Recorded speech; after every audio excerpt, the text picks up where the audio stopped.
Hi everyone, and welcome to Otakusphere Weekly, episode 14.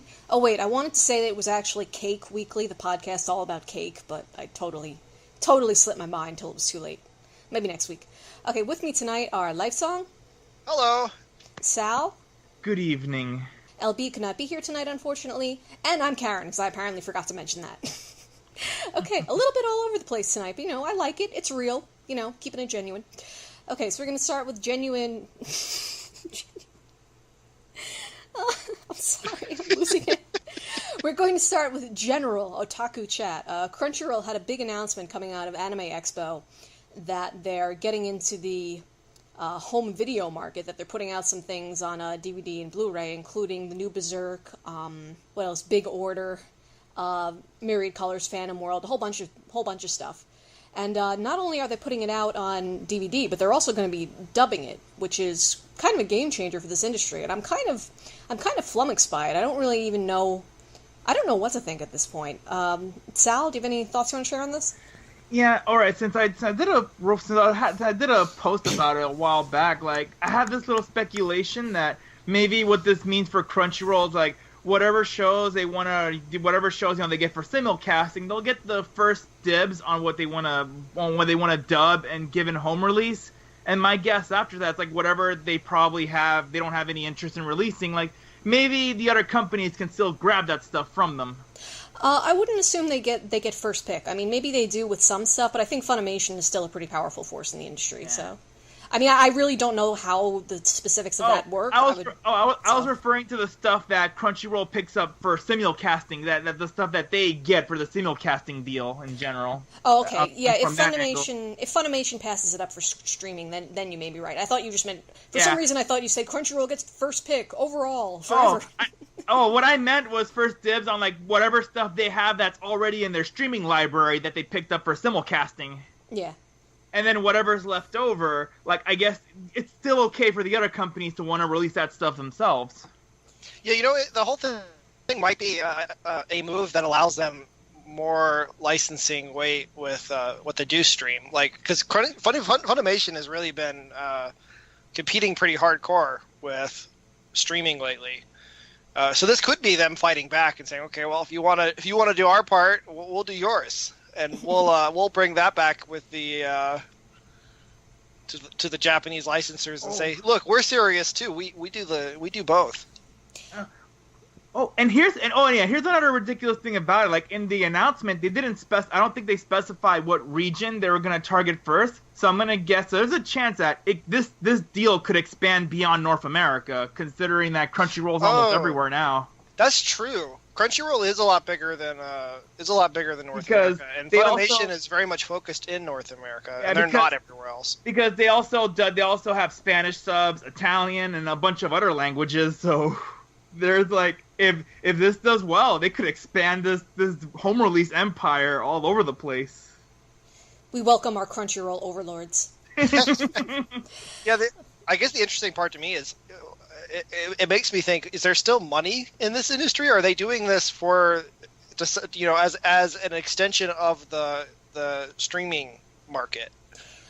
Yeah, it hasn't really seemed like anime DVDs have really been profitable since 2005 maybe. And I also wonder how even I don't know. It's weird. It's kind of like physical releases are completely unnecessary until your favorite show stops streaming, and then it's totally necessary. I have actually done the thing where I have a DVD sitting on my shelf somewhere, and I've been but then I have to stand up and I actually watch it streaming on Crunchyroll or somewhere else. and it's I even wonder, is it even really worthwhile at this point to go into DVD and Blu-ray? But, every once in a while something, a bunch of shows expire on Hulu and Crunchyroll and Netflix, and then it's if I want the show, I need the DVD, so. Yeah, I mean, if you're really picky, too, a lot of times the Japanese studios clean up the animation when they release their Blu-ray anime releases, and then when the anime comes out, on disc, here, we get the nicer, cleaned-up version, so it's actually a slightly better, improved version. That's not true for every anime, obviously, but some of them it is. Well, with what they charged for the Aniplex Madoka Magica DVDs, I should have completely reanimated the entire show. Yeah. I mean, Shaft is one of the top companies at doing that, so they pretty much did add new animation to the entire anime. They obviously didn't reanimate all of it, but Well, that's what I would have wanted for those prices. Yeah. Either way, like, whatever anime that appears on Netflix, that is, like, the home release version, so Netflix will get those improved versions, at least. yeah, Netflix does that. They also don't simulcast them. Yeah, exactly. One other big thing too is like a lot of Crunchyroll subs. Not, I don't want to be too hard on them, but a lot of times they're not perfect. I catch typos and other little things, and I don't watch that much Blu-ray release, but I assume they fix a lot of that for, or will fix a lot of that for disc release. Like if you look at Funimation's disc releases, they're definitely better than Crunchyroll streams. Yeah. Oh yeah, I will say one thing, like, I don't know if this is true, but I did hear from someone that eventually Crunchyroll does go back and fix some of the typos or translation issues. Like, I guess once they have that leeway time. Yeah, I've wondered about that before, but I don't really check after the fact. I watch most of my anime right after it airs, so I see a lot of the errors. So maybe I see more than most. But yeah, so I haven't been able to rewatch to confirm if this statement is true. Yeah, because I noticed those typos too, but I never actually think to make a mental note. Oh, I'll go back and see if they fix that. So. Yeah, I mean, I have in one or two cases, but like it has to be something where like the translation error is so bad that I actually almost misunderstood what the show was trying to do, and that's kind of rare. That doesn't happen too often. Yeah, usually when I see it, it's like they forget the H in the word "the" or something like that. Yeah, exactly. I'm kind of curious to see what they're going to do with the dubbing, because I'm pretty sure Crunchyroll is not setting up their own in-house dubbing studio. I mean, I imagine they're probably contracting like Bang Zoom or whoever else is out there these days. So I'm just kind of curious to see how that plays out. Yeah, it'll be interesting to see once they actually release some stuff. I feel like this is such an industry-changing thing. We should probably have more to say on it, but it's just like it seems positive. Yeah, I think we'll have more to say, like 3 or 4 months from now when they've actually had something released. Oh, plus, like we just got an announcement on it, like just what they were gonna do and what shows they were gonna bring over. Oh, I guess one that's kind of neat is that where people are finally gonna get Gintama, like a dub for Gintama, because I think when Sentai. Is this the first time for that? Well, Sentai did release it on home release in the past, but I don't think they dubbed it. So I think this will be the first time it's actually getting a dub from the beginning. Okay. Yeah, I think a lot of people are psyched about that. I've never seen Gintama, but I know it is a pretty passionate fan base. There's one thing I have to mention, though, and I think I would be remiss if I did not mention this. This means that Big Order is getting dubbed. So are we going to watch that? Oh, God. It's the kind of thing where I actually feel bad for the voice actors. Like, imagine you're, like, a young voice actor. You really want to make your mark in the voice acting world, and you get an audition. It's like, oh, you get to be the hero in this. It's Big Order. Then you have to read lines like, you are now completely under my control because I am the best power person. To be fair, though, if they actually pull those roles off well, that'd actually be really good marketing for them. I don't know. I might not be able to resist watching a little bit of the Big Order dub. Come to think of it, I wonder if they plan to simulcast the dubs as well down the road too. That's another possibility. Stream them. Yeah, that could be a part of why they're doing this. That'd be an interesting twist. Well, you don't think they're going to go the broadcast dub route that Funimation goes, right? Because that's a whole nother.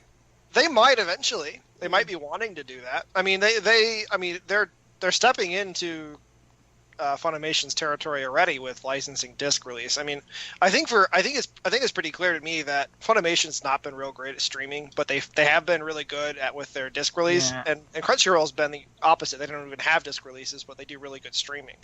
Yeah. So I just wonder with the broadcast dubs whether they actually make enough off of it that it's worth it, because to try to dub a show that soon after it comes out, it just seems like it's a huge pain in the butt for me. And I mean, I guess there must be enough people who really like watching dubs that it pays off. It's just I was kind of surprised when I first heard about it that there was enough interest, but that could just be my issue.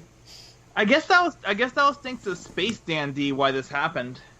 Was Space Dandy the first one that was simuldubbed? Well, when it aired, it was airing on Toonami at the same time it was airing in Japan. So right, I knew that, but I temporarily forgot. 2 years ago was a long time. Yeah, I guess it'd be interesting too to see if Crunchyroll's intending to get stuff like on Cartoon Network. Yeah, wow. How would that even work? When we see the Crunchyroll logo on Cartoon Network, how would that? That's weird. Oh, I mean, I assume that's exactly what we would see.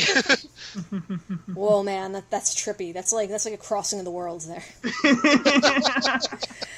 Okay, so I think we're done talking about it for this week. We're definitely going to keep an eye on Crunchyroll. Maybe even pick up some of their releases. I'm not sure. I don't think anything they've picked is high on my list, but they do have free. That's a possibility. Look into that. Okay, so now we're going to, our Senpai and Kohai leagues have been temporarily discontinued because they don't really make any sense for the new season deluge. We don't know what is in which league yet, so we're just going to quickly finish off the stuff that we're still talking about from spring, and then just go into all the summer stuff we all just watched. So, in what I'm calling the old stuff league, let's talk about Shonen Maid 12, which is the last episode. I'm actually kind of disappointed with Shonen Maid because I really wanted some kind of confrontation between Chihiro and the grandmother, and we didn't get it. And when I say confrontation, I mean, I know a big, dramatic screaming confrontation would have been out of character for both the characters and the show, but, I wanted more than we got. And I didn't end up liking what they did with Chihiro's mother's ghost, just because the show has been so down-to-earth up to now, but I kind of feel almost bad that I didn't like it. I feel like I'm the person in a cartoon who doesn't understand the meaning of Christmas or something, you know? It doesn't really change the fact that I like the show overall, but I felt kind of unfulfilled by Shonen Maid 12. Lifesong? I thought it was a nice send-off. I wasn't, I wouldn't say I was blown away with it or anything, but I thought it was cute that they had the mom come back and check in. And, apply that it was exactly 1 year later. I thought it was cute. Yeah, I mean, I'm just wondering, how much of it is me doing I want the show to do X and it didn't do X, therefore it's wrong, and how much of it is, you pick up on hints in the writing and then the hint leads you to expect something, I felt that way too, but I also kind of felt like there was at least a little bit of resolution with how he felt about his grandmother. He's stopping, he's thinking, well, what should I even have her call me? Which, at least, or what should I call her? At least it tells us that, he's very much over the hatred. He doesn't know how he should feel, but I guess that's a future. Yeah, it's just the way they end that is that he basically says, I wish I could ask her about X and Y, and then he doesn't. And I kind of wish he'd just touched on some of that with her, even if it wasn't, very. I agree. At the same time, I also see that as a strong hint at, okay, we're ending the anime. Go read the manga now. This is what comes next. Yeah, could very well be. Okay, so we bid a fond farewell to Shonen Maid. We're good on it, right? I think so. Okay, move on to Flying Witch 11 and 12, and the end of the series. I don't remember what happened in both episodes, honestly. It's been a while at this point, but I do remember the Sky Whale, and I thought that was really cool. The Sky Whale was awesome. Yeah, episode 12, there was a festival, Akane got really drunk. Yeah. Anyway, the episode 11 was great, though. It was what I loved about the show. The whole idea that they've got these flying whales that people used to live on as an ancient civilization, and archaeology for witches means studying whales that fly through the sky. Yeah, can I be a witch now? It sounds like fun. Yeah. Man, where did they come up with these ideas? Yeah, it was just I love that. That's the kind of thing that, when I was a kid and I got into fantasy and stuff, that's the kind of thing I just would have absolutely loved. And I still do love it. I just thought it was great. I know a lot of people, Flying Witch has kind of become a bit of a critical darling. It's the kind of show that anime bloggers are inclined to be like, this is the show of the season, and I've kind of been chewing on that, because as much as I really liked it, I do think maybe it only really did its thing half the time, and the other half the time we were kind of marking time waiting for it to be awesome. Yeah, I wouldn't even say it did it half of the time. I think there were 3 or 4 really, really good episodes where all of its charm comes out all at once. And the rest of it wasn't bad, but it was kind of just a normal slice of life. It was actually impressive how down-to-earth it was. I felt almost like they were teaching us things.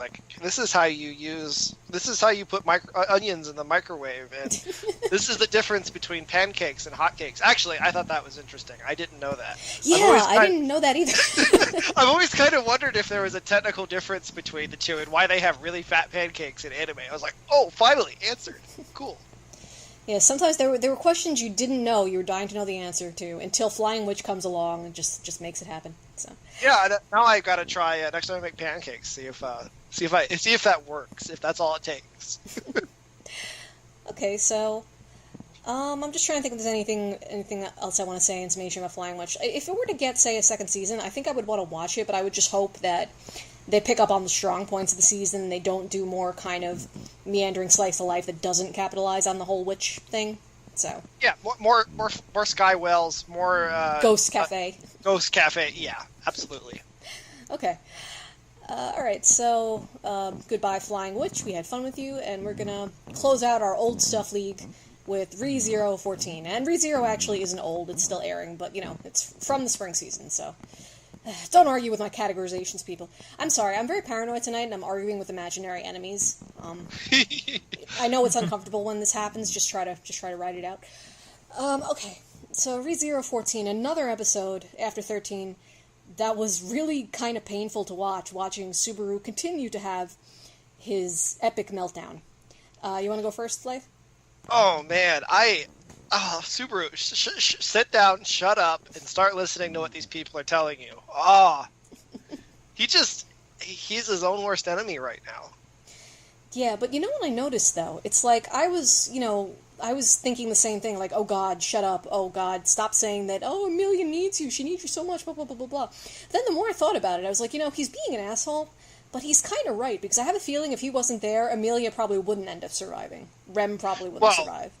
Yeah, I mean, they would have already died a couple times over. Yeah, probably.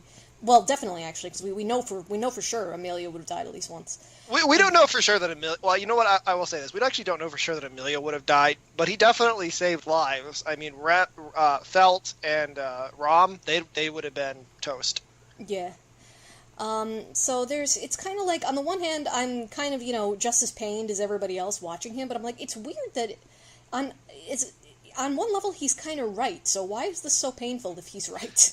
Yeah, well, it's painful because of what's happening, and partly, like some people are saying it's painful because he's being such an ass and whatnot. I think part of it's painful because we actually, I like him. I actually want to see him, not fall apart. And I think it's understandable to understand, why he's acting the way he is. It's not like he just suddenly, inexplicably, No, he's been, I think you called him manic in, like, the first or second episode, and we were kind of laughing at, like, calling it inconsistent or thinking maybe it was inconsistent, but no, actually, that is the point. That's his personality. Thing is, I mean, where do they go from here? I mean, I was talking on Twitter today, and someone said something about how, actually, it was Neon Taster. Neon Taster was saying that he was hoping they wouldn't do a time reset because that would be a cop-out. I think at this point they have to, because I don't think Rem's going to be permanently dead, but... They're going to do one. I'm pretty sure, but, I don't know that it's I think the show itself has acknowledged that the cop-out aspect of that. Like, when he's fighting with the older dude, I can't remember his name now, the butler guy, who's obviously a badass. Yeah. When he decides, I can just die and start over, the butler looks at his eyes, and he's been kind of impressed with Subaru this whole time. He looks in his eyes, and he doesn't even want to train him anymore. He's like, okay, I don't have anything to teach someone who's given up. Yeah. And Subaru is just completely confused. So yeah, I see where Neon Taster is coming from, and I think that he's right to be worried about that, but I also think the show is completely aware of what he's thinking and has something in store to deal with it. Yeah, also, I think if we get a time reset, it's going to be something where it goes far enough back to bring Rem back to life, but it's not going to magically undo everything he's messed up with Amelia. So yeah, probably not. And I'll also say there was some. You asked where is the show going to go from here? Did you notice that when those guys surround him, they all kind of bowed? Wait a minute. Back up. Who surrounded who? At the end of the episode, when Subaru is running toward the village that's been destroyed. Mm-hmm. All of those guys in the robes, which I assume they're related to the witches' cult, and I assume they're also the people that attacked Rem and her sister when they were younger. They look the same. They surround him, and they all just bow their heads slightly to it before they dash off. I don't remember, man. It was really weird, and it made me think. This whole time, Subaru's been in this other world scenario thinking, well, I've obviously been summoned by the princess to save the princess and save the day, to be the hero. What if he was actually summoned by the witches' cult, by the evil villains, and he's part of their plan instead? Yeah, it definitely seems like it would make sense for him to be summoned by evil. Because really, what good person summons someone is like, okay, now your power is you get to die painfully over and over again. Yeah, I mean, they've got the whole thing with the hands grabbing. I'm pretty sure that, I mean, I think from what we've seen, they're implying that that's related to the witches. And based off the way Subaru is acting, I mean, if the witches are, like, if there's any kind of reincarnation or magical something or other going on like that, I could very easily see Subaru being, like, one of the witches, or something along those lines. The Manic Witch. Or the Pride. Oh, really? Well, I guess he is being very prideful right now. Oh, Amelia can't live without me. He is being very prideful. Or greed would also fit. I don't know. I don't know where they're going with it, because we don't know enough about the Witches Cult. I was really wanting to see them do more with the Witches Cult, though, and I'm pretty sure that's what we're going to get. Maybe those guys will just randomly come in and bow to random people. Make you wonder what's going on. Yeah. Okay, so ReZero continuing to hold our interest, if in a painful way. One more thing I have to say. Rem has really won me over. I liked Rem from the beginning, but she's raised up to the level of Amelia now. They're both really great. Oh, you can't decide who your waifu is? I'm not sure. Yeah, well, I was surprised how much both Rem and Rem had grown on me, because when they were first introduced, I was like, oh, cute girls in maid costumes, ooh, yeah, I care. But then I was like, oh, yeah, Rem has, like, the demon horn, and she fights with that cool thing, and she's such a badass. Yes. Yeah, Rem is really cool. Rem's still not very cool. But Rem is really cool. Well, Rem's cool because, you know, she, like, lost her demon powers, but she's okay with it. She still loves her sister. Yeah. Okay, so we're going to move on to the summer 2016 hotness, and, quite a lot of stuff has aired. We didn't catch everything, but we caught a lot. So, oh, I'm sorry, I forgot. I just wanted to mention, Sakamoto 12 aired. We would discuss it tonight if LB was here, but he's not, so we have to neglect my beloved Sakamoto for one more week. I hate it when this happens, but, you know, what can you do? Life isn't perfect sometimes. Okay, back to summer. The first show that I want to talk about is Food Wars, which I'm now blogging for Otakusphere, because that's going to be really psychologically healthy for me to keep talking about a food porn show when I'm trying to lose weight. So, you know, why not?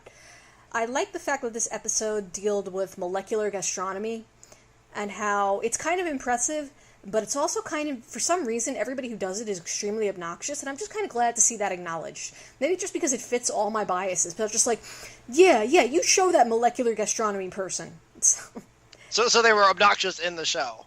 Yes, very. Yeah, okay, yeah, so just like ReLife, got it. Exactly, just like ReLife.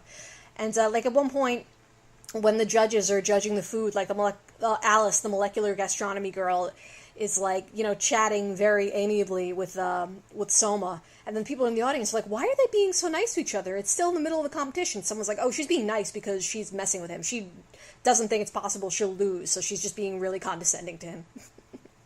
Huh. So, yeah, Lifesong, I would like to ask you a question. Okay. Why are you not going on this Food Wars journey with me? I will. I have to catch the first season. Oh, okay. I'll join in at some point in the future. Okay, I was hoping you were gonna be like, well, actually, it's because I hate Food Wars, and we're gonna have like a big dramatic fight. No, I'm sorry, I can't say that. I actually like cooking a lot. It's a probably my top hobby after this otaku stuff. So I don't know why I didn't keep up with it in the first place. Yeah, sometimes that happens. Sometimes you really like a show, and you're just like, why did I not watch that? That's weird. That's happened to me. That's exactly what happened with Food Wars. So I just need to give it some time. Okay. Although you ruined the joke I was going to make. So I'm sorry. I was hoping you were gonna give some reason why you didn't really like Food Wars, you didn't want to bother with it, and then I'd be like, "Oh, Lifesong, you foolish war college graduate." I've totally ruined the joke. Sorry. But it's okay. I sort of got to make it anyway, so we're all right. Okay, so that's Food Wars, and LB's watching it, so when he's back, we'll probably be discussing that pretty regularly. Okay, so I'm going to move on to Berserk. I do not watch Berserk. I remember seeing a trailer for the 1997 anime years and years ago. Probably like 15 years ago. And I was freaked out by it then. Just from the trailer, I was like, I'm not watching this. So, yeah, no Berserk for me. But I have heard about it. I take it you're not a dark fantasy fan? No, not so much. Not so much. Although it's weird that I managed to to watch Game of Thrones, but you know what it is? I guess it's because in that case I've read the books, so I always knew at least the first several seasons when the horrible stuff was coming. With Berserk, I wouldn't know, so I would not be okay with that. With Berserk, it's just always coming. There's never a need to think it's not going to come. So I've heard. Sal, so what do you think of Berserk, the 2016 edition? I don't really know what the... Kind of like at this point, because I haven't really read the manga to really compare it to, but I did watch the original 96 anime, which I did enjoy, even if it did skip a couple things from the manga, which I think the recent trilogy was a little more faithful to the Golden Age arc. You mean the recent movie series? Yes. As I said, like the movie trilogy. Right, okay. So, okay, let me ask you guys a question. If there was the 97 series and there was a recent movie trilogy, is this series dealing with parts of the manga that still haven't been adapted, or is it doing something else? Yeah, here's what happened, and I haven't seen the new movie series, but the new movie series and the old anime actually are all contained in a single flashback arc, which is one really, really small portion of what Berserk is. Really? Yeah, mm-hmm. I know, it is really weird. Like, you don't even get through, like, the first chapter or two of Berserk's manga in all of the anime before this. It's ridiculous. Wow, that's pretty impressive. So this is basically the first time they're adapting past the flashback arc, or what they call the Golden Age arc. Past the Golden Age arc, and I think they're actually going to be, looking at the preview and from the little bit I've read of the manga, I think they're actually going to be skipping pretty far ahead in the anime. Yeah, I heard they already skipped, from a friend of mine, they already skipped an arc that happened before the first episode of the current anime. They kind of mashed things together a little bit. Okay. The weird thing about the show sometimes, there'll be some segments where like, wow, that's some really good 2D animation. And it's like, oh, the CG is back. Yeah, I was going to ask about that, actually, because, I'm not watching it, but even I've seen people, like, going off on Twitter, but, I hate the way the new Berserk looks, so I know something's going on with that. Yeah, first off, I'll say I don't like that kind of CG animation in general, but I have to follow that up by saying I think they did a pretty good job with it. With one exception, the shading looks really bad. I don't know who decided that shading style was a good idea. It looks terrible.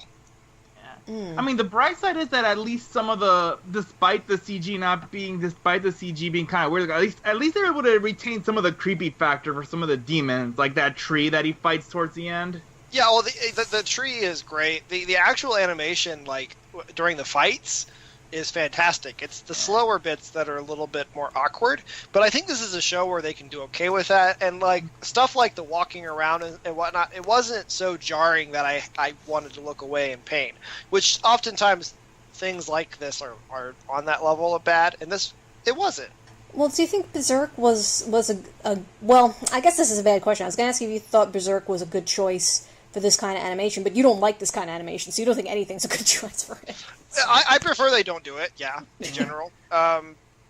As far as animating the combat, I think that there's a valid reason for it, at the very least, and I hope that they do something good with it. The fight was impressive. The fights in the first episode. And also, like, the person who did the sound effects for the sword, like, you kind of felt the impact of, like, Guts' sword when, like, it cleaves through, like, a random demon and just breaks him into a bloody pulp. I guess I hadn't really thought about that much, but the sound effects really, they really did their job.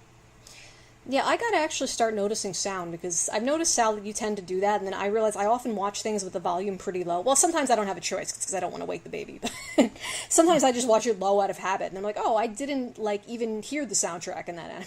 So. Yeah, because I also think that music is also an important factor, too, because, like, sometimes, like, a good track could, like, just make a scene even more powerful. It could make a fight scene even cooler than it is. Yeah, they did a good, like, it's weird to say this. It felt like it was really well directed, even though I wasn't too keen on the animation, if that makes sense. Mm. I can see that.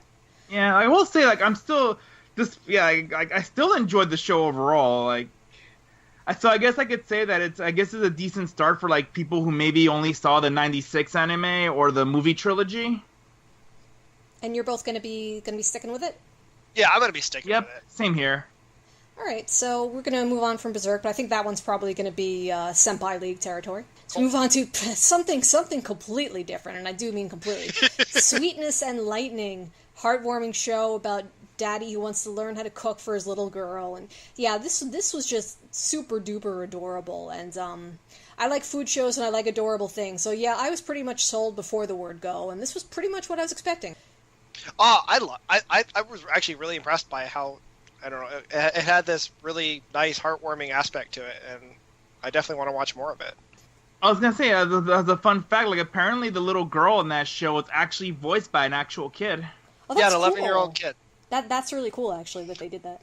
Yeah, I was actually watching the episode, and I was kind of just like confused. I'm like, is she like 9, 10? Because I'm just listening to her voice and thinking she sounds like 9 or 10, and then I'm talking to a friend after watching it, and he's like, yeah, she's actually voiced by a girl that's that age, but she's actually, I think the character is younger than that. Yeah, the character's like, I don't know, probably I think 4 or 5. Yeah, somewhere in there. But a 4 or 5-year-old is, even if they wanted to deal with trying to record with one, they're pretty incomprehensible. Yeah, that would be a terrible idea. Yeah, actually, funny story. One of the reasons why I got hearing aids is because when my niece, who's 4, when she would talk, I wouldn't understand. I'd be like, what? And I felt bad, because I was probably, upsetting her. And then I got my hearing aids, and I was hearing everybody else much better, and she'd talk, and I'd still be like, what did you say? The one thing I'm wondering about Sweetness and Lightning is whether or not it's going to turn out to be a romance between the father and the girl, or she's just going to be like a friend. If they go there, I just want to see them do it in a good way. I'd be okay with them going there. I just don't want to see them go there and have it be the most awkward, terrible thing ever. Yeah, not like pull a bunny drop when at the very end it suddenly gets very uncomfortable. Well, yeah, well, at the very least, if we're going to get that, we're all seeing it from episode 1. Nobody is going to think it's not coming, at least. Well, yes, they will, but yeah, we can see it from here. Yeah, yeah, I'm pretty much okay with them going either way as long as they do it well. But just before we move on, do you think people are looking at the show and going on about how moe is the cancer that's killing anime because of Tsumugi, because of a 4-year-old? I doubt they're saying that about this show. They might be, but I kind of doubt it. I just wonder if that's your logic, that, like, cute girls don't belong in anime. I wonder if this would be, like, your kryptonite. Like, it's a really cute little girl. I can't take it. Yeah, I don't know. I assume that there probably are some people that are on that extreme, but I think it would be a hard sell. Sometimes for fun, I just try to imagine what other people are thinking of shows. Because usually when I ask myself, I wonder if there are people who think such and such about a show, and then I Google it, there are people that think that. Oh, yeah. I have that experience all the time. Yeah, I finally just saw a Deadpool over July 4th weekend, and I was like, did people write a bunch of feminist think pieces about Deadpool? And yes, they did. A lot of people did. I don't want to know this. You really do. Yeah, you don't want to know. I have one more thing to say about the episode, sure. And that is watching I can't remember her name now, the high school girl cook rice. I'm always a little bit amazed when anyone is that bad at cooking that I don't know. Like, I know that there are plenty of people that probably would watch that and be like, oh yeah, I relate. I just can't relate at all. I can relate to that just because, I don't know, I kind of feel like when I was growing up, the kitchen was a scary place. I wanted to stay out of it a lot, so I didn't start cooking until relatively late. So, yeah, when I was her age, I probably would have been pretty freaked out just by cooking something really simple, so I could relate to it. Okay, I think by the time I was 10, and I have a large family, I'm the oldest of a large family, so I was cooking when I was younger. I guess I just watched that, I'm like, no, that's easy. And then I did get a really, really good laugh when they sit down and they just start eating the rice. She's so proud of it. That was really adorable. Okay, so Sweetness and Lightning, definitely going to keep watching. I don't know if I want to keep it in the Senpai Leagues. I don't know if we're going to have much to discuss. We're just every week going to be like, damn, that was adorable. But, yeah, we might see episode 2 and decide whether or not it belongs. Yeah. I like how we made like a meta game out of the anime season. Like, how do we rate everything? Well, I mean, a lot of people are doing, like, the Anime Fantasy Football League, so I guess it's kind of our version of it. Yeah. Alright, so we're going to move on to Rewrite, and this was a double episode. I think this one wins the unofficial competition for most fashionable school uniform of the season. If you didn't know, that competition is held every single season. I think even the people who make the shows don't necessarily know that, but I do, and that's all that matters. So I have to ask, are you on the side where you like the uniform? I like the boys' uniforms. I think the girls' uniforms are so frilly as to be impractical. But I cannot deny that they're stylish. They are stylish. Well, actually, there's that one thing, the red-haired girl. Oh, I don't know names yet, but the red-haired girl who's stuck in the tree. Yeah, she has her old outfit. Yeah, she still has her old outfit on. They say, oh, her uniform isn't ready yet, so she's wearing her old outfit. It's like, well, that figures. They probably need to get, like, virgins in Brittany to, sew 50,000 ruffles on it. Yeah. Anyway. That was it's funny. It's funny that that's the first thing you bring up, because that is one of the number one things I've talked about with this show was the outfits. That's fine. Okay. But attempting to tackle something of substance. With what's going on with not evil, but Monster Ribbon Girl and all that other stuff, like, I really don't know what's going on with that yet. I think we're getting some sort of time loopy business, although I think the protagonist may not even actually be the center of the time loop. Because it definitely seems like red hair. Is it time looping? I don't know. I don't know any details at the end, actually. Right gives that idea, but he also keeps waking up from dreams. So it's like, is it alternate dimension? Is it time? Is it?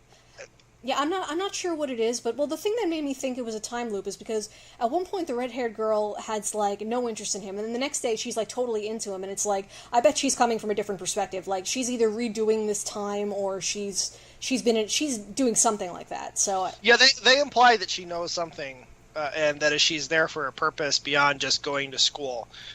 We have no idea what that is. Yeah, so all that stuff that's going on with that, I feel like too early for me to even try to figure it out. What I was trying to figure out throughout the episode and was getting frustrated with, so I was trying to figure out what's up with the protagonist, because there's definitely something up with him. Like, I think they're implying that he doesn't have parents, or at least his parents aren't there. Because when he calls for help, when Ribbon Girl's attacking him, he calls for the girl next door. He doesn't call for mom or dad or anybody like that. And then when he scales the fence to get into the school later on, he does it in, like, a special forces way. Like, oh, I do this all the time. It's like, I think we're supposed to realize something is not normal about him, but I can't figure out what his background could possibly be. Yeah, and then they also mentioned that supernatural powers are a thing. They just kind of nonchalantly mention it, and then continue.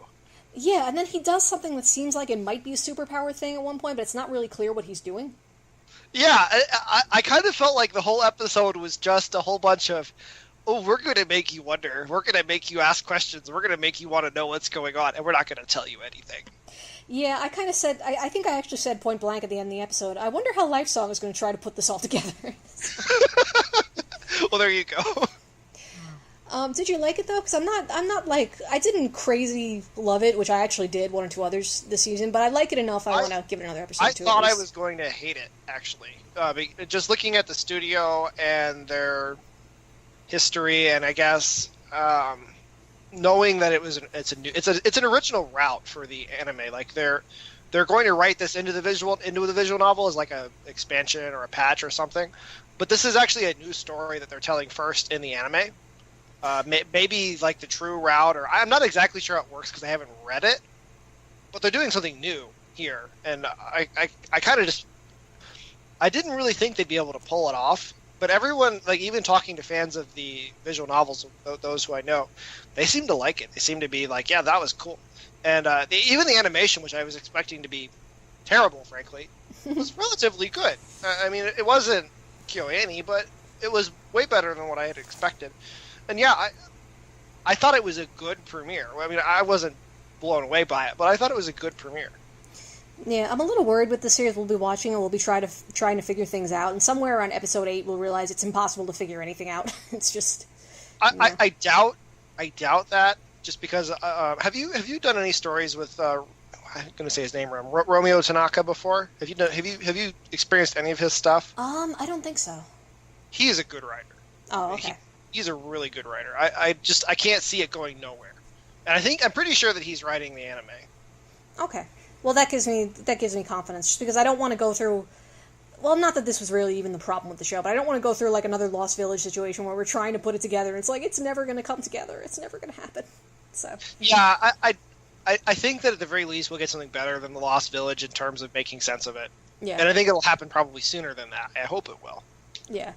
Okay, so I'm intrigued, if not in love, with Rewrite. I think you're in a pretty similar place, so we're gonna watch that in the coming weeks. Moving on to the other show, we've got this season. Yes, we still have ReZero, we have Rewrite and ReLife, so that's gonna get confusing at some point. So I apologize preemptively for my screwing those up in the future weeks. But okay, ReLife. I did a funny thing with ReLife because it's all out now on Crunchyroll. For some reason, they put out all 13 episodes within like 24 hours. Yeah, I kind of watched episode 13 thinking it was episode 1.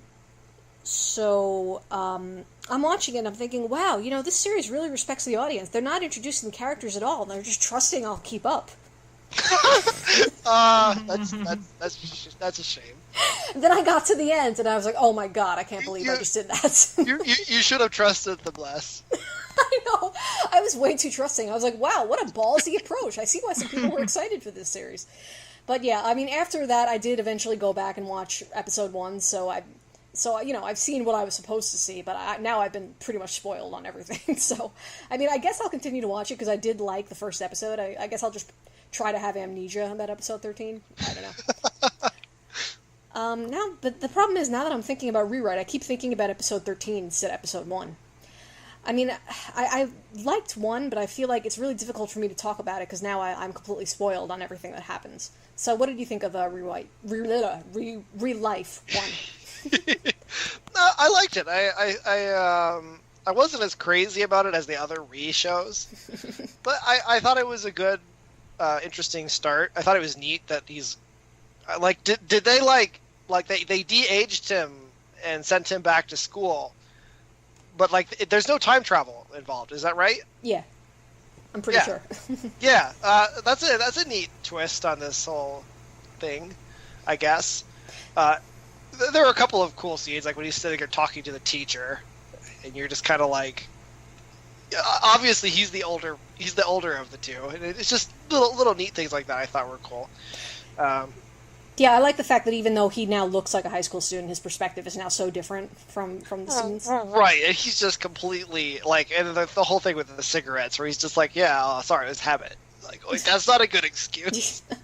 That's the worst thing you could have said. Yeah, and okay, go ahead. It's a small little thing, but that bit where he forgot his pencil box and he thinks, when do students get out of the habit of carrying a pencil box with them everywhere? And that actually kind of struck me, because I've been in situations like within the last few years where I haven't had a pen or a pencil on me. I'd be like, oh god, when I was a kid, I always had 50 million pens. I was the girl with the pens. What happened to me? So I just kind of taken aback by a moment of mundanity that I still nevertheless really related to.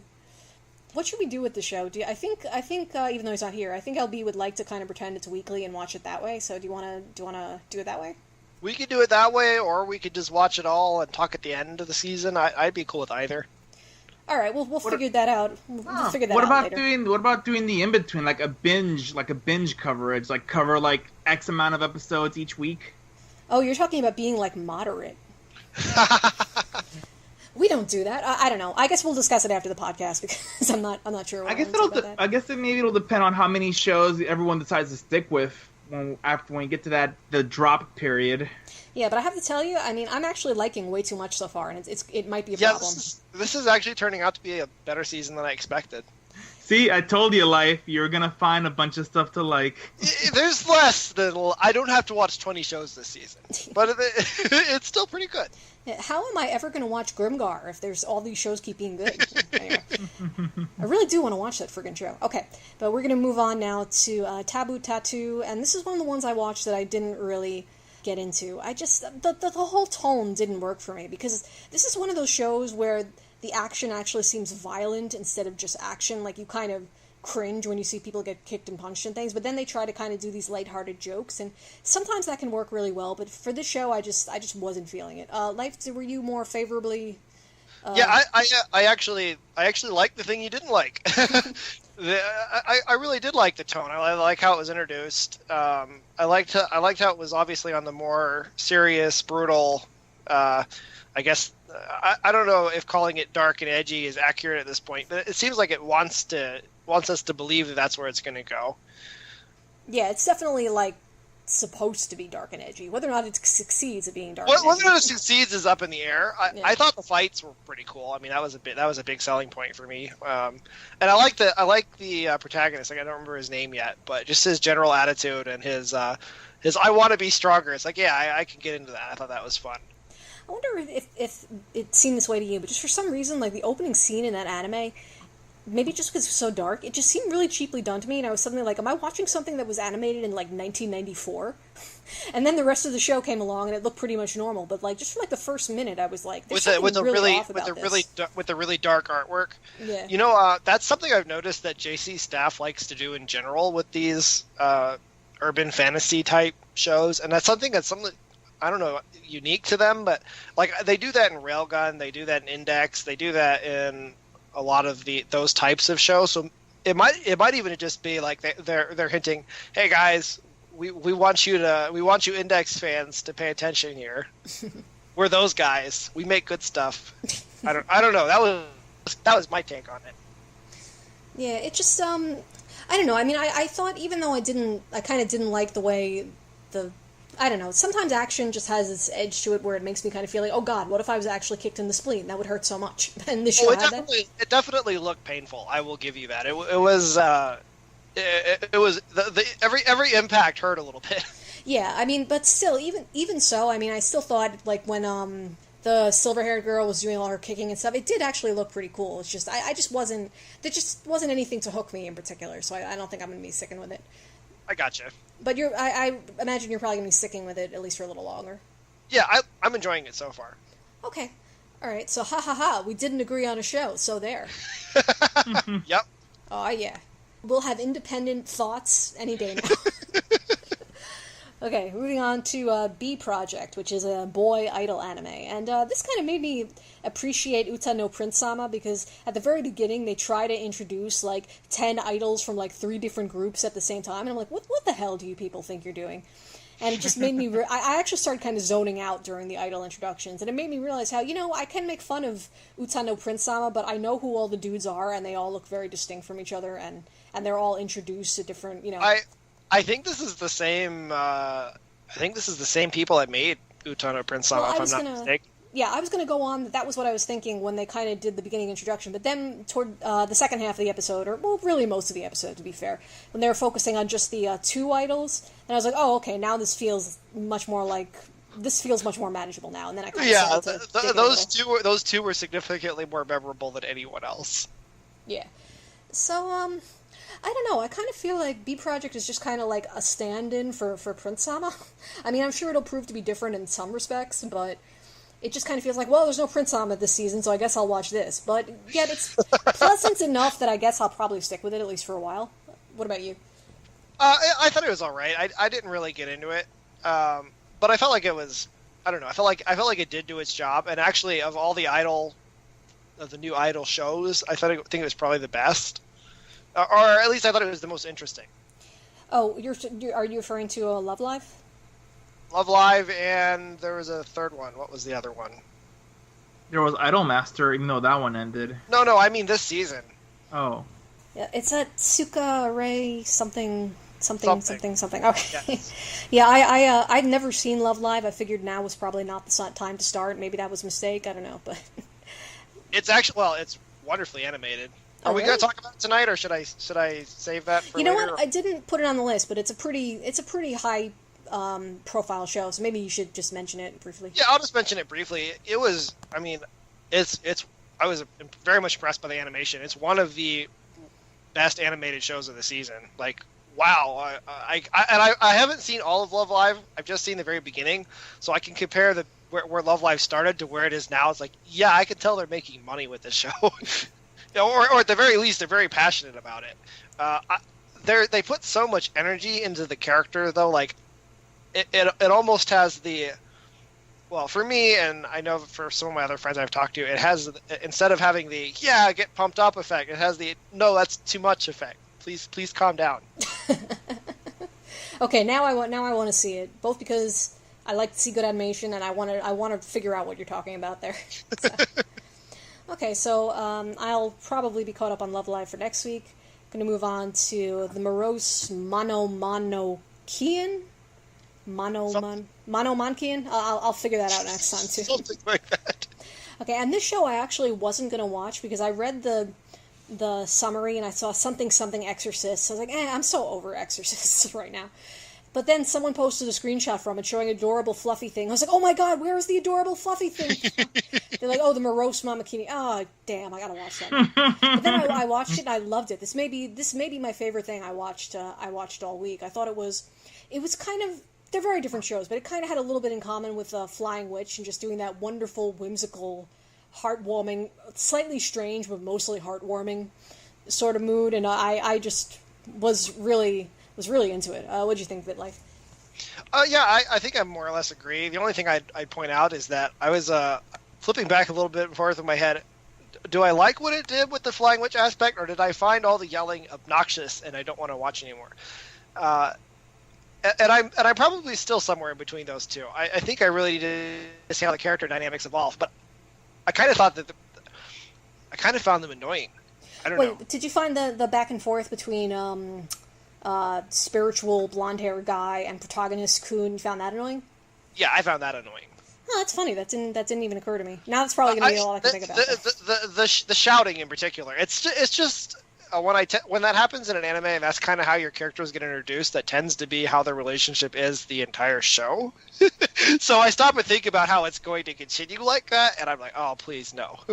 I guess I just felt it was explained. It was explicable due to the situation. So I agree, which is why I'm debating whether or not I liked it. Okay. Because I'd liked everything else about it. Yeah, but my only... I mean, I definitely want to watch it based on how much I liked the first episode, but my only concern is, well, first of all, they sent Fluffy Kun back. They shouldn't have done that. I liked Fluffy. Fluffy's going to be lonely there in the underworld. I don't care what Exorcist dude says. They said he'll have all kinds of fluffy friends to play with. I don't believe it. He needs human companionship. He does. I am his dog psychiatrist. Anyway. Okay. So hopefully Fluffy Kun will be back in some form.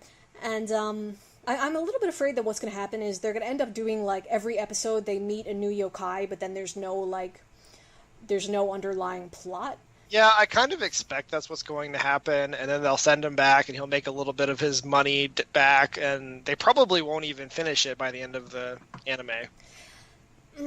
Yeah, I mean, the thing is, there's really nothing wrong with that. I guess maybe it's just, I'm tired of having the experience where I'm kind of looking forward to a certain plot, and then it's like I get an episodic sort of thing that doesn't have an ongoing plot. So yeah, I'm kind of expecting that here. I mean, the show seems like it's set up for that, so that's what I'm expecting. And if it gives me more than that, I'll be impressed. Yeah, the thing is, if it does the episodic thing, I'll probably still like it, unless it completely changes, everything between now and then. But I just I like it so much. I want it to actually have some substance to it, and not just be like, look at this cute thing. Hey, look at this cute thing. I get you. I hope they do. And I will say that I think they can have substance in an episodic form too. Yeah, they can. Especially with this yokai thing in particular. Like, have you seen Mushishi? I think is what it's called. Yeah, I have actually. I haven't seen all of it, but I've seen some of it. I mean, that's episodic, and it does the episodic thing in a really wonderful way. I think. I don't think this will be on that level, but. Okay, but I was really... Maybe in the same line. Yeah, I mean, maybe, I don't know, maybe they're even looking to that as inspiration, who knows. Okay, so definitely really pleasantly surprised by that one. Moving on to Orange, and this is about a girl who gets a letter to herself that she wrote to herself from 10 years in the future, giving her advice, basically, about how to deal with this guy that she falls in love with. But what was kind of messing with me the whole episode is I was like... She's acting like the fact that she got this letter from her past self is like no big deal, and she just periodically takes it out and is like, "Oh yeah, that happened and that happened, huh? Interesting." It just seemed like wait, wouldn't she read the whole thing voraciously? Wouldn't anybody just read the whole thing first and then be like, "Oh my God, what just happened?" Or it seemed like her reaction was like very strange. I don't know. What did you think? Yeah, I've been thinking back and forth on whether or not I would read the whole thing through, and if I were to start reading it right when she started reading it, I mean, obviously she's got to focus on her classwork. I don't know, maybe I would have read it the way she did. It does seem kind of I don't know, awkward. You would think they would read it all the way through. I agree. And even when she starts realizing that stuff in the letter is definitely true, which starts happening really early on, actually, she doesn't really seem that fazed by it. It's more like, oh, isn't that interesting? It's like, wait, you're... Yeah. I'll also throw this out there. I mean, another take would be that maybe she did read it all the way through, and she was just going back through it as, as events unfolded. Yeah, that's entirely possible. They didn't really make it clear that she had the whole thing, and so that kind of saved it for me. I thought that, well, maybe she did read it, and if I were in her position, I would be rereading it as the events unfolded, obviously. Yeah, the interesting thing is well, I feel kind of pretentious saying that, like, oh, the one interesting thing about this 24 minutes of animation, the thing that I thought was interesting was the fact that she gets this letter from her older self, and her older self seems to be coming at it from the perspective of, well, this guy is no longer with us, he's going to die, so, don't have regrets, and that sort of thing. But it seems like the younger version, she's probably going to interpret that as trying to find a way to stop him from dying, right? Maybe? Oh, well, I think that was what the original thing was anyway. The note was, he dies, please keep an eye on him and do what you can to fix this. I think that is what the implication was. See, I wasn't sure about that. I thought maybe... Well, I'll tell you the strongest argument for that, and that is the fact that she didn't want them to invite him out. And obviously something happened there. I was thinking maybe he got food poisoning or something. Something, just looking at the way he acts the rest of the episode, something bad happened. And they're probably going to wind up feeling guilty about whatever that bad thing was. I guess we don't know at this point, but... Yeah, I just kind of assumed it was maybe something in the bread they were all eating, but that might have been a silly assumption, I don't know. I doubt that's what it was, but who knows? It all comes back to the bread, Lifesong. You foolish war college graduate. Alright, maybe. I don't know, but it seems like, but if her future self is telling her younger self, okay, watch out for this guy because, he dies, maybe you can stop him from dying, then she's like, does she want to invalidate the timeline where she's married someone else and they have a child? Like, I think that it's like a hard pill for me to swallow. Like, would she really want that? First of all, we don't know that she's the only one that got a letter. Maybe she is, maybe she's not. The guy that she married seemed like he knew what was up in the past too. So I don't know. I got the sense that maybe the rest of the friends kind of got like it's not just her. It's a group project. Like even in the beginning when they're all talking, like at the very beginning of the episode, they don't just show her, thinking back on their school life. They should actually show all of the friends together. Yeah, now that you mention that, it would make sense if the rest of them got the letters too, because I think they all wrote them. It was just Yeah, that's what it looked like it was going. I have to go back to the episode to see that was actually what happened, but that's what it looked like it was going on. Like, if we could redo this, how would we do this? So that's sort of a thing. Obviously, it all happens real quick in like the first few seconds before the show starts. So yeah, I don't know. I'm kind of lukewarm on Orange. I could kind of go either way at this point. What do you think? I actually really liked it. Of course, I'm guessing at a lot of what I think is going to happen, and I tend to like tragedy in general, and I think I got that this is going to be sad feeling from the very beginning, so I'll probably like it. I also have this feeling that an episode or two in, I'm going to have the whole thing figured out. They just need to give me a few pieces, and there's no more mystery. I'm going to know how it ends in a couple of episodes. Okay, then you could tell me how it ends, and I could save some time. Maybe so. Meanwhile, damn, I want an orange soda right now really badly, and we're out. I'm trying not to drink soda. I really am, but every once in a while, you just get that craving. Okay. Yeah. So we're going to move on to New Game, and I actually thought it was New Game Plus, but it's not. It's New Game ! So, boo. Yes. All right. Animation studios love their exclamation points. They sure do. I like this. I didn't love it. I felt like maybe they could have gone for a little more with the jokes, because I felt the jokes were kind of pedestrian. I don't know what I was really expecting, but I just found it kind of overall pleasant. So I'm probably the jokes were very low key. Yeah. Sal. I'm sorry. I wanted to go to Sal because he hasn't spoken for a while. He's seen this. Cool. Yeah. So far, I enjoyed it overall, but yeah, I could see what you mean about the jokes. I guess they're just going for the usual introductory episode. Main character works at a game company, meets a bunch of people that happen to work on her favorite game. Though one thing that I'm wondering, I did not know that you could actually get a job in the game business after graduating high school. I imagine you need some sort of portfolio or something to actually, show that, hey, you're recruitable into this company. I would not imagine, someone would just give you a book on how to do 3D modeling. Here, now learn how to do this right away. I think they imply that she at least has some talent as an artist.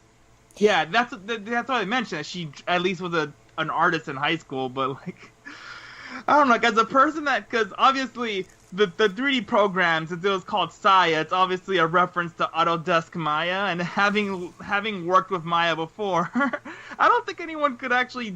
Yeah, it does take a while to learn and get used to. So.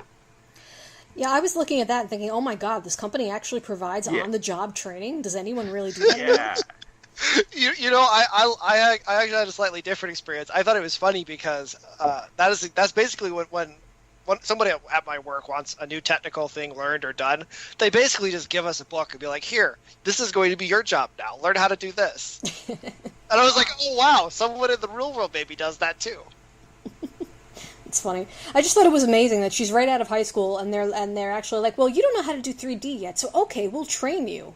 It's like, I guess that's one of those things, maybe like, you know, like witches and magical girls that you need to go to anime for, because I'm pretty sure there aren't that many game companies that do that in real life.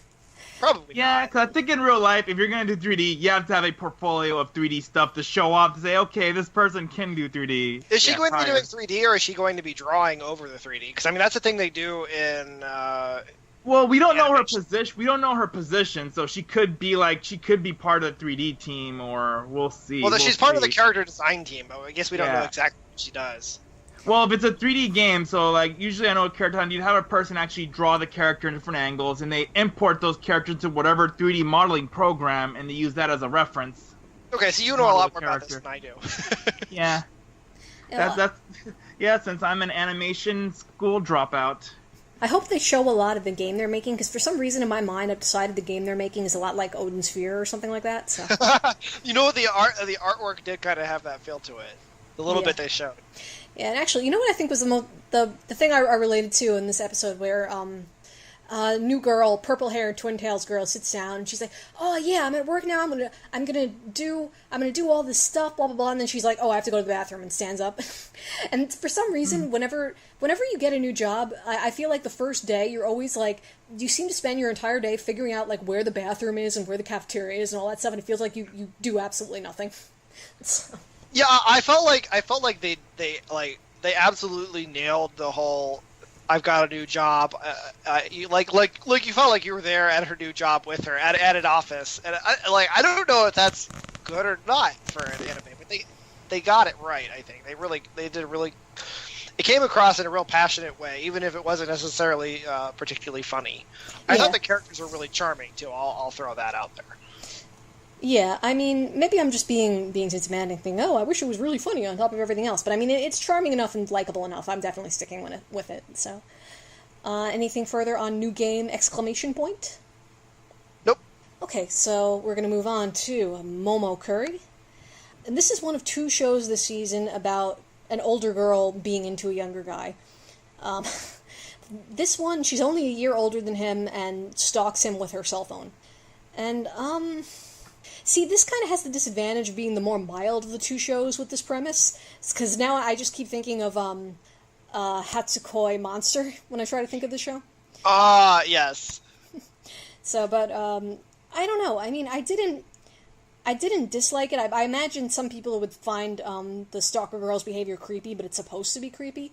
But like, that didn't bother me. That I get the humor of it, but I just don't know if it really grabbed me very much. What about you, Life? I thought it was really cute, and I thought that she was really creepy. That's most of what I have to really say about it.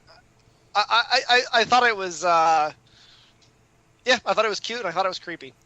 I don't know if that's going to sustain 12 episodes though. She's just like, oh look, I got one of his toenail clippings, that sort of thing.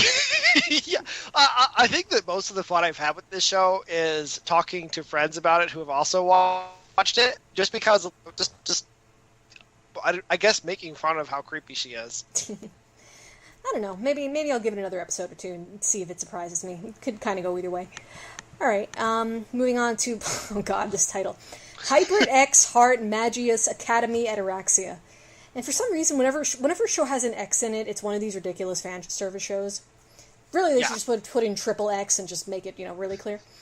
But I wasn't going to watch this one, and then Life let me know that this was perhaps one of the most over-the-top shows of this nature he'd seen in some time. So I was like, oh, well, I have to get in on that. And I will give them one thing. They got creative with the censorship. They didn't just do those censorship beams of light all over the screen that I hate. So thank you, hybrid heart people. I appreciate that.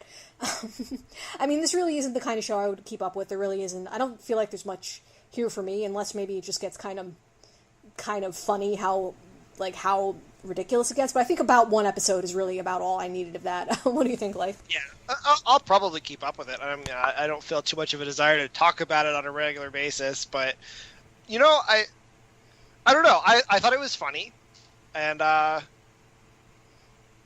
kind of curious to see what they're going to do with it. Yeah, actually, you know, even though I don't plan to watch it, this show makes me a little bit hopeful for humanity, and I should tell you why. Because they could just make a show where the whole premise is about feeling up girls while they're unconscious and stuff like that.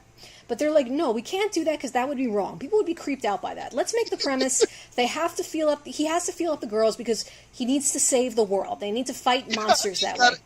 I gotta say, this sounds like something I'd expect in like a ridiculous visual novel or something. It's not what I'd expect to see from a light novel or in an anime, as something that they'd actually be able to air on TV. Definitely. Well, there was an anime from a couple of seasons ago. I only saw one episode of it, but it had a similar premise. Dami Daler. Did I watch that? Huh? I don't. Go ahead. Well, it had a similar premise that I think, like, I don't know, the dude feeling up the girl, like, powered up the mech or something like that. Yeah, where he had to grope the text, right? No, I know what you mean. I got maybe an episode into that, and it was a similar idea, and I hated it. Yeah, Hybrid Heart, like, just didn't feel uncomfortable to me. Like, okay, if you're the kind of person who, like, doesn't like seeing any sort of, you know, racy sex stuff that might not be 100% consensual, you're totally not going to like it. But I mean, I kind of got the feeling the creators are saying, yeah, this is really silly, but we're all having fun here. Like, no one's meant to be, like, upset or pissed off or anything. So. Yeah, and there was also, like, you know, they've got a story they're trying to tell with it too, with the character like, having like being thrown out by his mom. And he doesn't even really like his power, so I know that's all real cheesy, and I know exactly where they're going to go with it. But at the same time, I'm like, okay, yeah, I kind of want to watch that. All right. But yeah, it makes me kind of hopeful for humanity, because they could have just done the feel out the girls, and that's the whole premise. Like, no, you have to put saving the world in there, because that will justify it. So, good on you. Saving the world, and the protagonist isn't a complete creeper like in Dime Dollar or whatever that show was. Yeah. Okay, so I'm going to move on to First Love Monster, the more aggressive of the two shows about a girl in love with a younger guy. In this case, the guy actually looks like he's a teenager, but is in 5th grade. The high school girl develops a crush on him, asks him out, and he's like, well, okay, but you might not, you know, once you realize who I really am, and she tries to parse the meaning of that, and then soon realizes he's a 5th grader. And then the whole second part of the episode is he and his friends, who also look like they're high school seniors, but are actually, I don't know, 10, 11, basically talking about their penises because they're 5th grade boys. And wearing little boy outfits that look completely ridiculous. I just spent the whole episode trying to wrap my head around what I was watching. It's just like, okay, well, the show reminds me of babysitting. So it just reminds me of when I was babysitting as a teenager, and we'd watch little boys, they'd run around and be like, I have a penis! So I was like, okay, I'm thinking of babysitting, but I don't really think I'm quite buying this as a romance. Yeah, that's the whole thing. It's like, I'm watching this, I'm like, who is this for? Yeah, well, here's the thing, like, okay, like, you could say it's objectionable because someone who's in high school should not be dating on any level someone who's in 5th grade because, you know, the gap of knowledge and experience is too great. It's not a fair thing. But the thing is, this character, this woman, this girl, rather, Kaho, she is so inexperienced that I don't really think she has any advantage. Yeah, I don't think it really has an advantage. And I also don't know that they're actually 10. Like, they do not say that at any point. They never give anyone's age except hers. Oh, They very explicitly avoid giving ages. Do you think it's possible that they've all, like, purposefully gotten left back, like, 5 times? Yes. Yeah, what if they're just idiots that just flunked This is great over and over again. They have some kind of mental problem or something. Yes, I could see them doing that. See, I don't know that they will. I don't think that they're going to do mental problem, because I could see people getting really, really upset with that. But I could see them like being like, well, we like just talking about wieners, and we decided to never grow up. So. Yeah, they could go there. I don't know. I don't know that they will, but it just... The fact that they avoided saying ages, given how ridiculous everything else was, I mean, either there's a legal reason why they're avoiding it, and that could be what it is, or that's true. That could have been why, also. Yeah. Yeah, or they're doing it intentionally as a dynamic for the story, and it's like, well, if they're doing it intentionally as a dynamic for the story, what is that dynamic? Yeah, it's like, okay, I think there's an excellent chance that a lot of the show could just end up being like, ha ha ha, look at the Bishonen-looking boys acting like they're 5 and talking about their wieners. Like, I think a lot of it could be that, and it'll get dull really fast, but I feel like I have to see more of it just to see if there's something else there. Yeah, I'm gonna watch another episode or two. I do not see myself finishing it, but I am very much curious. Well, what is this? I want to, I want to know who they're writing this for. Yeah, because okay, it's filled with really attractive guys, but yeah, it's really attractive guys who are dressed in little clothes for 10-year-olds and who say, ha ha ha, I have a wiener. So what is this really? Is this really targeted at girls? I have my doubts. Yeah, and I was talking with some friends, what if we reverse this? What if they were girls acting like elementary school? I don't think that would. I know there's some really weird moe stuff out there, but I don't think that would go over. I think if they were airing that show, the internet would already have exploded. Yeah. Oh yes, absolutely. A lot more people would have watched the first episode. That's for sure. A lot of people would have watched it so they could say how it is actually destroying their faith in humanity. So. Yes. All right. I kind of, once I realized what the premise of the show was, I almost wanted to say, it's like Super Lovers, but honestly, I think they're such different animals, it's really... They really are. Yeah, kind of hard to... So yeah, we're just kind of out of our depth with First Love Monster. Well, we'll get back to you with what's maybe, perhaps, kind of going on here. Okay. That brings us to Cheer Boys, a much calmer pick. I was surprised by how much I like this, actually. It's a lot like Free. I think they borrowed pretty liberally from that template, but it has a different sense of humor than Free, and I actually found myself laughing out loud a couple times, especially Awkward Glasses Dude. I love him. He's fun. Awkward Glasses Dude was great. Yeah, so, I mean, first I just kind of put this on, thinking, all right, I'll watch my token 1 episode of this so I can say I tried. Then at the end, I was like, I'm game, I'm ready for the next episode. At first, I didn't like the low-key aspect of it. I'm like, oh, come on, if you're going to do a sports anime, at least do the ridiculous, over-the-top thing that sports anime always does. But by the time it was over, I was like, okay, I'm actually pretty cool with the fact that this is low-key. Yeah, and I just like the jokes they make in this anime. At one point, one boy says to, and there's another Haru, so I'm cheating on Haru from Super Lovers. But one boy says to Haru, I'm going to show you this. This is the first time you've ever seen this. And then Glasses Kid is like, yes, it's the first time I've ever seen it as well. It's like, no, that's because we just met you. Yeah. Glasses Guy was the perfect kind of awkward. It was great. Yeah, Glasses Guy forever. Okay. All right, so I think we're both keeping up with Cheer Boys. Yeah. Oh, and I also think, I mean, I've said before, I don't really get the point of cheerleading so much, although I'm sort of starting to get it now. I just didn't get it for a while. But I do think, backflips and back handsprings and all that stuff looks really cool, so if they continue to do, animated gymnastics and stuff, I'll probably find that fun. So. Yeah. Okay. So, moving on to Servamp. I like this because Kitty Vampire was really cute. And then there was the other vampire who sort of became a doll, and that was cute. And, I don't know, I actually did like Servamp, I just don't have much to say about it. Yeah, I like kind of what they've got going for it. I'm not sure, I kind of feel the same way about this one that I did about Momokean, however that's pronounced. There's a lot of shouting. A lot of the shouting feels unnecessary, and, you got the point across 10 times already. You don't need to keep telling me that. Yeah. I don't know. I mean, I guess I'll probably give it another episode or two. I did like the thing where the main character was doing it's troublesome, but he kind of means the reverse that everybody usually means. It's troublesome that no one else will do this. It's troublesome to leave it undone. He's got to... it actually made me think of...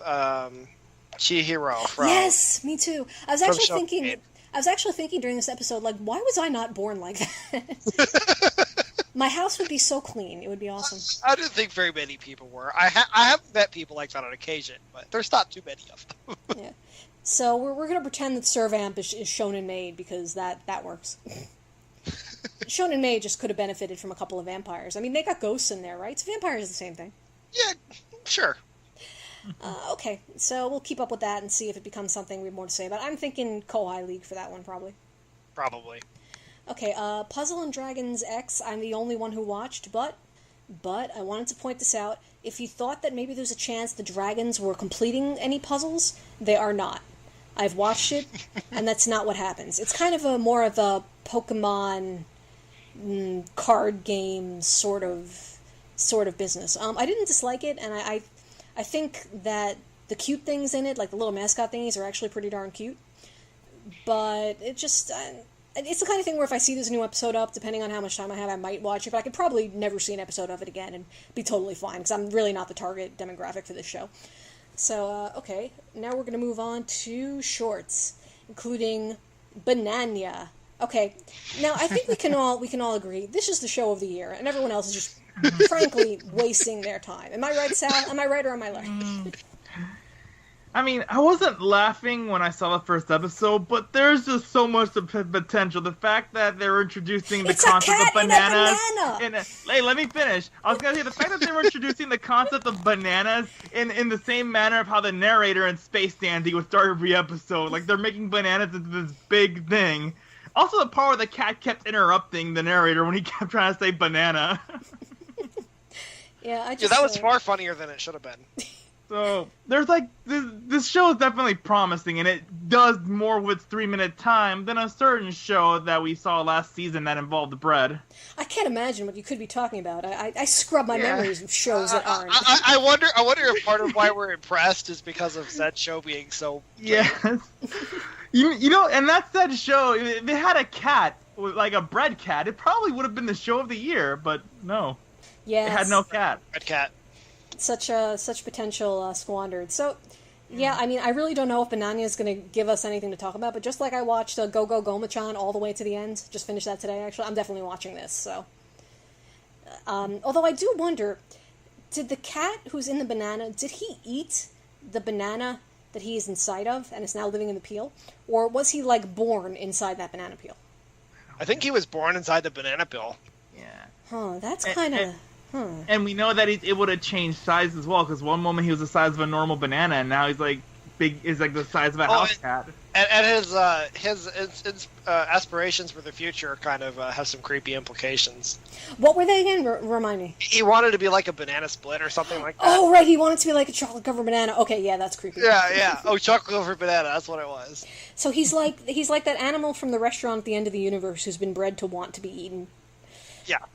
Okay, actually, I want to apologize. I do that too often. I think of, like, a book reference, and I'm like, I have to say it! Then I realize, like, wait, no one else cares. It's not important, but whatever. Someone else is like, ooh, she knows that too. She read the thing I read! Yay! Alright, so, Bananya, high marks. Moving on to the high school life of a Fudanshi, and for some reason I totally missed guessing which shows were going to be shorts at the beginning of the season, because for some reason I thought this was going to be a full-length show and, like, New Game was going to be a short. Obviously completely wrong. But now that I've seen it, I was like, yeah, it's probably just as well that it's a short. But I liked it. I'll probably keep watching it, and it's a concept I haven't seen before, but I was kind of wondering. Because the dude says, well, you know, I'm into reading boys' love, but I'm not actually attracted to men. That's not how it works. I just like the genre. And I'm thinking, all right, I bet there are people who say that in real life, and I'm not sure if I can wrap my mind around that. Like, what is the appeal exactly? Yeah, okay, I have to say that I was amused by that, because they're now making a show where someone is actually saying it specifically in the show. The same thing has been said with traps. And people get really offended by that term sometimes, but the whole aspect of it, the reason why I think that there's a valid reason for saying it that way is that the gender identity thing just it doesn't fit inside the box of what people wanted to fit inside. Yeah.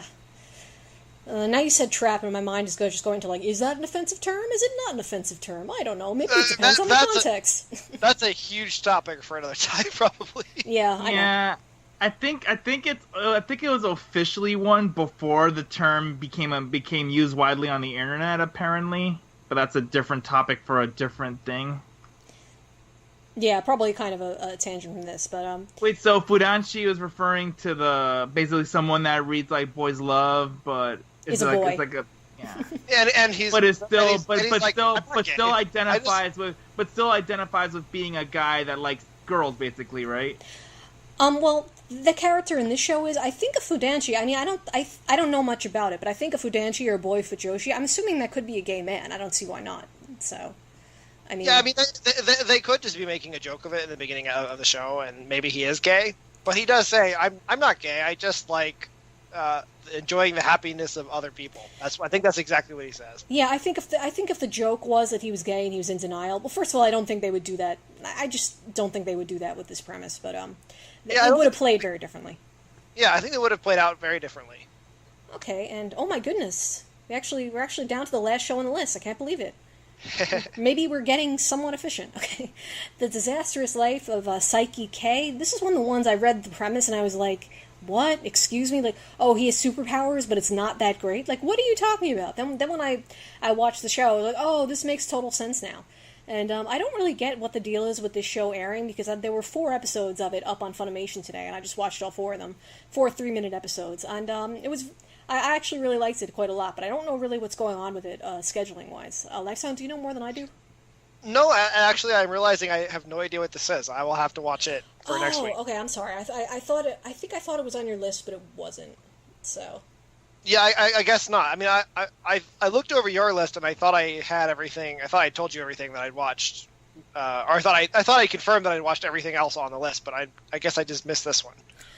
Okay, yeah, and for those of you wondering about it, according to The Disastrous Life of Saiki K, if you had superpowers, it actually wouldn't be that cool, because you'd be thinking of the sense of accomplishment that your superpowers had robbed you of. So that's an interesting way to put it. I've always kind of thought the superhero thing winds up being a little bit silly, and that it wouldn't really play out the way it does in TV shows and comics. Well, I kind of wonder if it wouldn't be more like winning the lottery. Like, it would be really awesome for the first couple of months, but then your life would start to feel empty because you hadn't really earned anything, and then you'd eventually die of a cocaine overdose or something.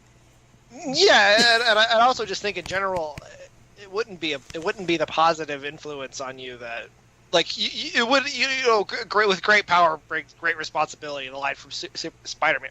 Most people wouldn't feel that way about it. Yeah, they really wouldn't.